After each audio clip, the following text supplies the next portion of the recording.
क्या हुआ जब अयोध्या धाम पहुंची सैकड़ों वानरों की सेना। राम मंदिर प्राण प्रतिष्ठा से पूर्व ऐसा चमत्कार देखकर सभी लोगों के रोंगटे खड़े हो गए। आगे बढ़ने से पहले अगर आप भी एक सच्चे सनातनी हैं तो इस वीडियो को लाइक करके कमेंट बॉक्स में जय श्री राम अवश्य लिखें। भारत के इतिहास में 22 जनवरी 2024 का दिन सुनहरे अक्षरों में दर्ज किया जाएगा।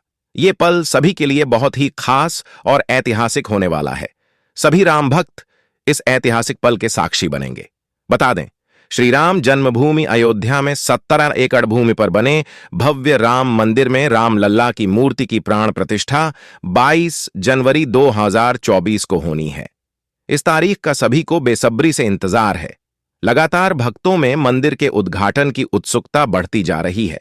साथ ही अयोध्या के अलावा भी पूरे देश के कोने कोने में हर्षोल्लास देखने को मिल रहा है। इस भव्य कार्यक्रम की तैयारियां अंतिम दौर में है। राम मंदिर की प्राण प्रतिष्ठा का कार्यक्रम हफ्ते भर चलेगा। प्रभु श्री राम ने रामेश्वरम से श्रीलंका तक जाने के लिए राम सेतु का निर्माण किया था। तब उस राम सेतु को बनाने के लिए वानर सेना ने महत्वपूर्ण भूमिका निभाई थी। ऐसा भी कह सकते हैं, बिना वानर सेना के राम सेतु बनना असंभव था। साथ ही साथ अन्य कई पशु पक्षियों ने भी राम सेतु बनाने में अपना अनमोल योगदान दिया था, जिसमें कई गिलहरियां, भालू व गिद्ध पक्षी भी शामिल थे। यानी कि सभी की मेहनत का परिणाम हमें एक मजबूत राम सेतु के तौर पर देखने को मिलता है। इसके बाद प्रभु श्री राम ने रावण का वध किया और पुनः अयोध्या लौटे। तब धूमधाम से दीपावली का पर्व मनाया गया। लेकिन दोस्तों, वही दीपावली का पर्व एक बार फिर से होने जा रहा है, क्योंकि 500 वर्षों का कड़ा संघर्ष अब सफल हो चुका है। 22 जनवरी 2024 को राम मंदिर में राम की प्राण प्रतिष्ठा होने वाली है। हम हिंदुओं के लिए यह बहुत दुखद की बात है कि जीते जी हमारे प्रभु राम लल्ला को तंबू में रहना पड़ा। लेकिन कहते हैं ना, सच्चाई को कितना भी दबाया जाए, एक दिन वह सामने जरूर आती है। अब जैसे जैसे प्राण प्रतिष्ठा का समय नजदीक आ रहा है, वैसे वैसे कई चमत्कार अयोध्या में देखने को मिल रहे हैं। हाल ही में गिद्धों का बहुत बड़ा झुंड अयोध्या में देखा गया है। ऐसा कह रहे हैं ये गिद्ध कई सालों पहले विलुप्त हो चुके थे, लेकिन अचानक से इन गिद्धों का सामने आना रामायण से जुड़ा बहुत बड़ा चमत्कार बताया जा रहा है। साथ ही साथ अयोध्या के लोग इन्हें जटायु का वंशज बता रहे हैं और उनकी पूजा कर रहे हैं। लेकिन दोस्तों, अयोध्या राम मंदिर के आसपास वानरों को भी बड़ी संख्या में देखा जा रहा है। आज से पहले इतने वानर इस क्षेत्र में कभी नहीं दिखाई दिए। लेकिन जैसे जैसे प्राण प्रतिष्ठा का समय नजदीक आ रहा है, सैकड़ों के झुंड में वानर राम मंदिर पहुंच रहे हैं। हनुमान जी को भी वानर का ही रूप कहा जाता है। साथ ही साथ लंका पर विजय हासिल करने के लिए प्रभु श्री राम का साथ भी वानर सेना ने ही दिया था। यानी कि राम जी का वानरों के साथ सीधा संबंध है। जब उनकी मुलाकात सुग्रीव के साथ हुई, तब उन्हें एक नई दिशा मिली, एक नई सेना मिली। लंका पर विजय पाने का एक हौसला मिला। अगर यह वानर नहीं होते तो लंका पर विजय पाना मुश्किल था। लेकिन दोस्तों, अब जब एक बार पुनः श्री राम अपने धाम लौट रहे हैं, तो उनके साथ कई वानर भी अयोध्या नगरी में आते दिखाई दे रहे हैं। हाल ही में लाल मुंह के वानरों के कई झुंड अयोध्या राम मंदिर के आसपास देखे गए हैं। साथ ही साथ कुछ भालू भी, जिन्हें जामवंत का रूप कहा जा रहा है, वह अचानक से इस क्षेत्र में पाए गए हैं। दिन प्रतिदिन अयोध्या में काफी चमत्कार बढ़ रहे हैं। ऐसे पात्र जिनका संबंध रामायण के साथ जुड़ा हुआ है, जब वह एक एक करके सामने आ रहे हैं तो सभी लोग बड़े हैरान हैं। भगवान राम और रावण के बीच लंका में जो जबरदस्त युद्ध हुआ, उसमें एक ओर थी बल शैलियों से भरी रावण की सेना, जिसे बहुत ताकतवर माना जाता था। दूसरी ओर राम के पास एक ऐसी सेना थी जिसने इससे पहले शायद ऐसा कोई युद्ध नहीं लड़ा था। युद्ध में वह पारंगत भी नहीं थी। यह वानर सैनिकों वाली सेना थी। रावण ने पहले इस सेना की हंसी उड़ाई, फिर राम की वानर सेना से दुश्मन के छक्के छुड़ा दिए। यह युद्ध जीता। लेकिन इस शानदार विजय के बाद वानर सेना का क्या हुआ, यह किसी को नहीं मालूम। भगवान राम जब युद्ध करने के लिए लंका पहुंचे, उन्होंने रावण की मजबूत सेना के खिलाफ युद्ध शुरू किया, तो उनकी सेना में केवल वानर थे। इस सेना को राम और लक्ष्मण ने मोटे तौर पर दीक्षित किया। युद्ध में जीत के बाद यह लंबी चौड़ी सेना कहां चली गई? वाल्मीकि रामायण के अनुसार श्री राम रावण युद्ध में वानर सेना की महत्वपूर्ण भूमिका थी। सवाल यह है कि जब श्री राम ने युद्ध जीत लिया, वह इसके बाद अयोध्या आ गए, तो वानर सेना का क्या हुआ? इस वानर सेना का नेतृत्व करने वाले उस समय के महान योद्धा सुग्रीव और अंगद का क्या हुआ? वीडियो को अंत तक देखते रहिए। आगे बड़े रहस्य से पर्दा उठने वाला है कि आखिर राम रावण के युद्ध के बाद वानर सेना का क्या हुआ। आज जो अयोध्या में वानर सेना दिखाई दे रही है, क्या इनका संबंध रामायण के साथ जुड़ा हुआ है? लेकिन पहले जान लेते हैं राम मंदिर का महत्वपूर्ण इतिहास। पौराणिक मान्यताओं के अनुसार उज्जयिनी के राजा विक्रमादित्य जब यहां आखेट करने आए तो उन्हें उजाड़ भूमि पर कुछ चमत्कार दिखाई देने लगे। खोज की तो पता चला कि ये श्री राम की अवध भूमि है। इसके बाद उन्होंने यहां श्री राम के भव्य मंदिर का निर्माण कराया, जिसमें काले रंग की कसौटी पत्थर वाले 84 स्तंभ थे। समय समय पर यहां राजाओं मंदिर की देखभाल की, लेकिन 14वीं शताब्दी में जब भारत में मुगलों का शासन हुआ तो श्रीराम जन्मभूमि को नष्ट कर वहां बाबरी मस्जिद बना दी गई। 1525 में राम जन्मभूमि मंदिर को बाबर के सेनापति मीर बांकी ने ध्वस्त करवाया था। बाबरी मस्जिद की 3 गुंबद थी, जिसके बाहरी हिस्से में एक चबूतरे में श्री राम के बाल स्वरूप की पूजा होती थी। इसे राम चबूतरा कहते थे। लेकिन 1929 में बाबरी मस्जिद के मुख्य गुंबद के ठीक नीचे वही मूर्ति निकली जो सदियों से राम चबूतरे पर विराजमान थी। बाबरी मस्जिद और राम जन्मभूमि मंदिर पर सालों चले विवाद के बाद आखिरकार श्री राम की अपनी जन्मस्थली पर प्राण प्रतिष्ठा हो रही है। राम मंदिर के लिए कुल 37 एकड़ जमीन है, जिसे 2 एक दिन में मंदिर बन रहा है। पहले मंदिर के मुख्य शिखर की ऊंचाई 128 फीट थी, अब यह 60 फीट होगी। 3 की जगह 5 गुंबद और एक मुख्य शिखर होगा, जिसकी प्राण प्रतिष्ठा 22 जनवरी 2024 को होने वाली है। अब जानते हैं आखिर रामायण के युद्ध के बाद वानर सेना का क्या हुआ। रामायण के उत्तरकांड में उल्लेख है कि जब लंका से सुग्रीव लौटे तो उन्हें भगवान श्री राम ने किष्किंधा का राजा बनाया, बाली के पुत्र अंगद को युवराज। इन दोनों ने मिलकर वहां कई सालों तक राज किया। श्री राम रावण युद्ध में योगदान देने वाली वानर सेना सुग्रीव के साथ ही वर्षों तक रही, लेकिन इसके बाद उसने शायद कि कोई बड़ी लड़ाई लड़ी। हालांकि इस वानर सेना में अहम पदों पर रहे सभी लोग किष्किंधा में अहम जिम्मेदारियों में जरूर रहे। वानर सेना में महत्वपूर्ण योगदान देने वाले नल नील कई वर्षों तक सुग्रीव के राज्य में मंत्री पद पर सुशोभित रहे, तो युवराज अंगद और सुग्रीव ने मिलकर किष्किंधा के राज्य को और बढ़ाया। गौरतलब है कि किष्किंधा आज भी है।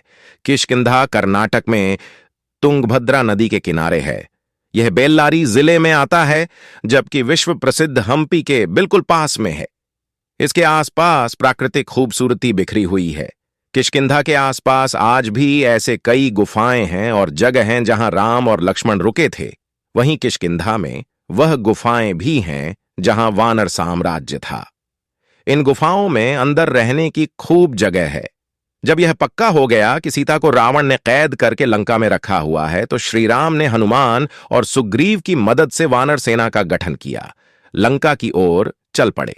तमिलनाडु की एक लंबी तट रेखा है जो लगभग 1000 किमी तक विस्तारित है।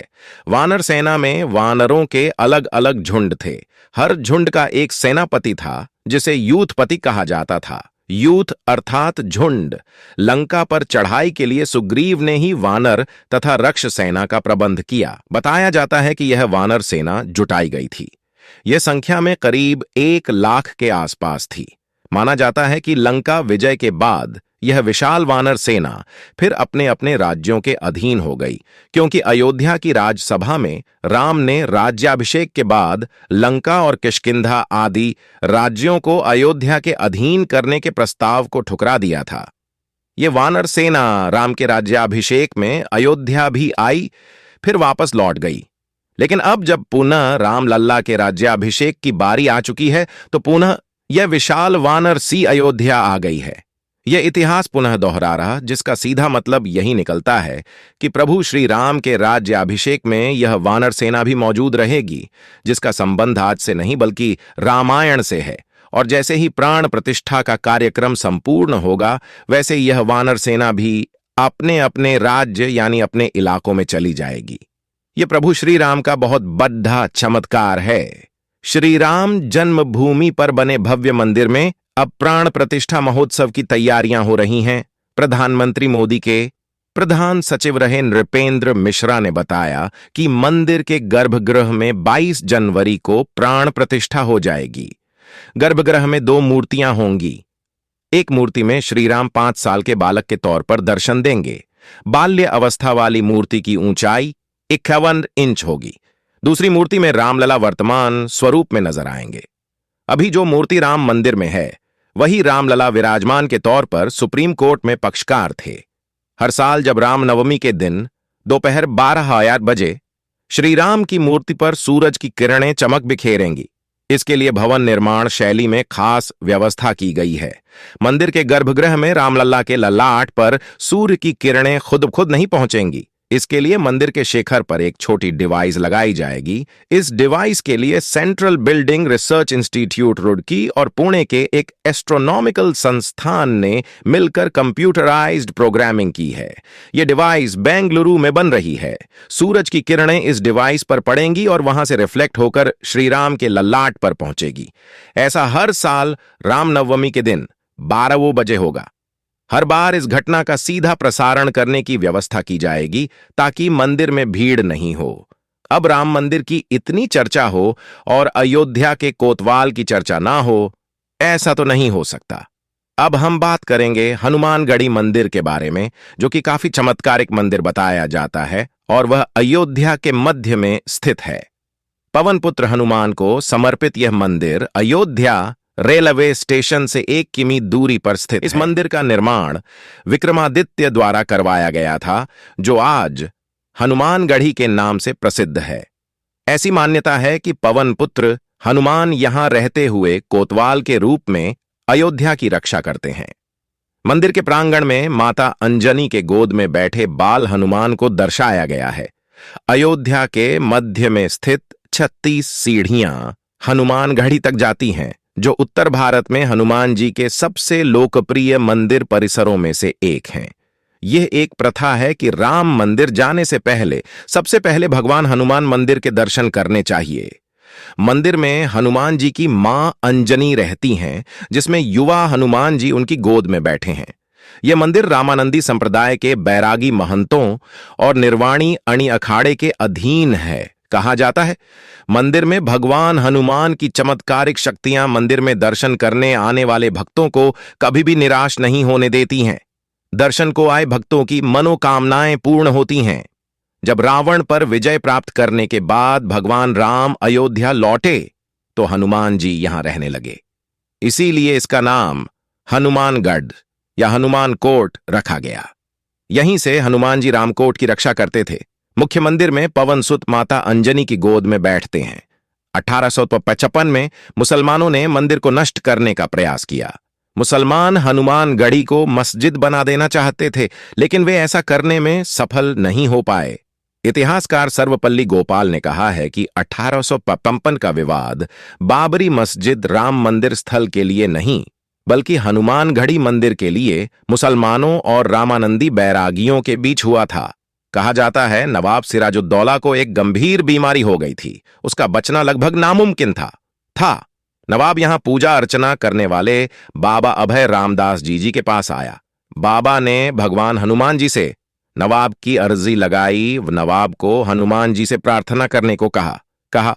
नवाब ने भगवान हनुमान जी से प्रार्थना की और नवाब चंपत आर्थिक रूप से स्वस्थ हो गया। उसके बाद स्वामी अभय रामदास जी के निर्देश में सिराजुद्दौला ने इस मंदिर का पुनर्निर्माण कराया।